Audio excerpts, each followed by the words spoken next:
Yeah, Greg sure is cute, but if you don't let him go all the way, you're probably gonna lose him.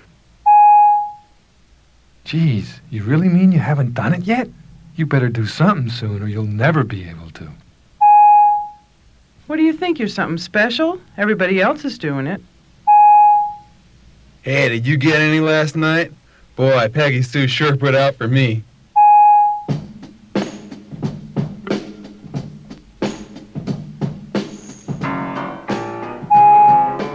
Peer pressure is one reason for early experimentation with smoking, drinking, and sex. If everybody else is doing it and talking about it, why should you be any different? Everybody experiences the pressure to conform, to be like everyone else and blend into the crowd. When you're young, the pressures are associated with your view of your parents. You try very hard to please them and to be as much like them as possible. To accomplish this, you often mask your real feelings. When you go to school, the pressures to conform may seem even greater. After all, no one wants to stand out in the crowd because he or she is different. By the time you're in high school, the desire to conform has become a habit, and dressing and acting like everyone else helps disguise some of the insecurities you may feel. But if you avoid getting to know who you are, what you think, what values you as an individual have, you may make decisions that you'll regret later. Like hanging around with a wild crowd, even though you may have little in common with them. Or drinking and smoking just because everyone else is doing it. Or becoming involved in sexual relationships before you really feel ready for them. Behavior based on what other people are doing can leave you feeling confused and unhappy.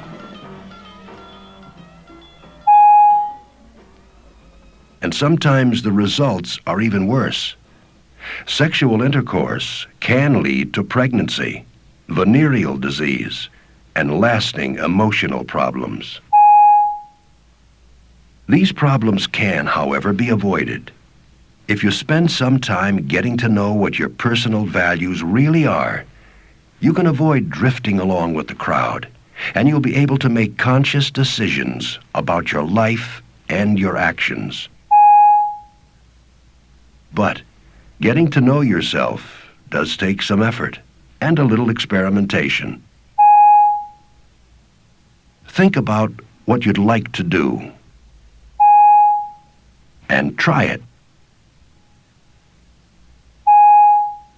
Even if it doesn't always work out.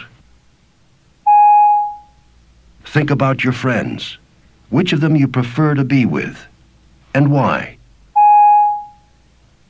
Think about the things you like to do best when you're alone and when you're with your friends. And when you know these things about yourself, it'll be easier for you to make decisions about other important matters in your life, including sex. Another reason young people end up doing things they don't want to do is that they have trouble saying no. There's a fear that they might hurt the person they're with, or be rejected themselves. This is very understandable. People don't like to be told they can't do something they think they want to do.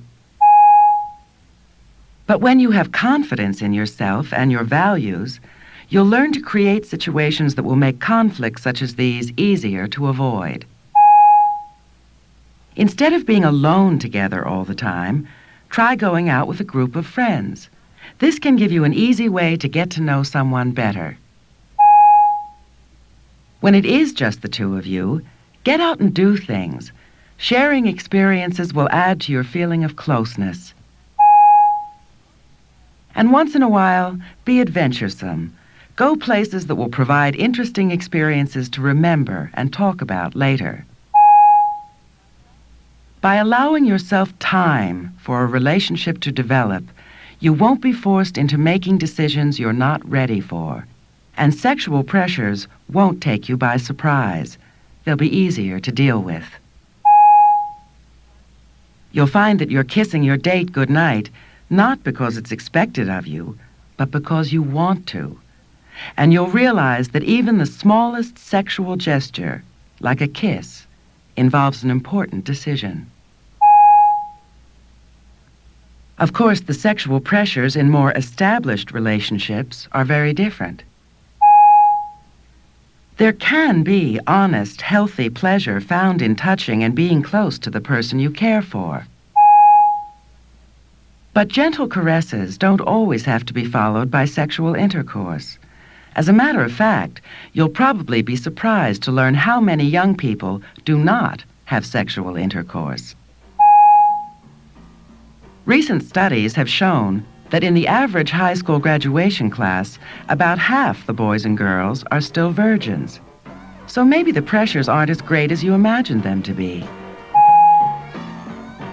In any case, the important thing is that your decisions and choices reflect your value system.